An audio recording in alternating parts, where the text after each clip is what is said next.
मुघल बादशाला काही करून शिवाजी महाराजांना नामहरण करायचं होतं, संपवायचं होतं. आणि मग त्या ठिकाणी त्या मुघल बादशाहाने आपला दरबार भरवला आणि त्या दरबारामध्ये त्याचे जे काही सगळे सैनिक होते, सरदार होते, त्या सरदारांना बोलवलं आणि सांगितलं की अशा प्रकारचं माझा प्लॅनिंग आहे आणि आपल्या या मोगल साम्राज्याच्या वाढीसाठी आडवा येणारा एकच माणूस आहे आणि तो म्हणजे शिवाजी आहे. आणि म्हणून या शिवाजीचा बिमोड करण्याची जी काही जबाबदारी आहे ती जबाबदारी मला द्यायची आहे. ती जबाबदारी उचलायला तुमच्यापैकी कोण मोगल सरदार तयार आहे? आणि मग त्यावेळेस अत्यंत धिप्पाड, अत्यंत बलवान, भला मोठा अशा प्रकारचा तो सरदार अफजल खान तो उभा राहिला आणि त्याने सांगितलं बादशाला की बादशाह, तुमचं हे जे काही काम आहे, तुमचं काम हा अफजल खान फत्ते करून येईल आणि तुमचं स्वप्न साकार करेल. आणि मग त्यासाठी त्या अफजल खानाने शिवाजी महाराजांची भेट घ्यायचं ठरवलं. त्याच्या आधी काही दिवस शिवाजी महाराजांना चांगले गोड गोड संदेश पाठवले.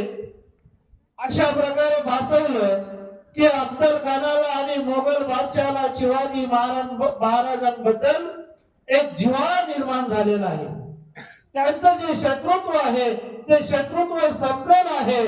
आणि म्हणून मोगल बादशाहाला शिवाजी महाराजांसाठी मैत्री करायची आहे आणि हे मैत्रीचं जे काही नातं आहे हे वृद्धिंगत करण्याची जी जबाबदारी आहे ती अफजल खानावर सोपवलेली आहे.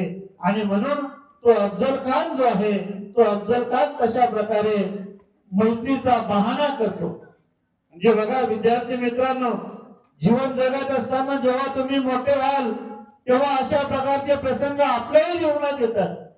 काही आपले हितशत्रू असतात. त्या हितशत्रूंना ज्यावेळेस आपलं वर्चस्व सहन होत नाही तर ते अशा पद्धतीने गुप्त कारवाया करत असतात.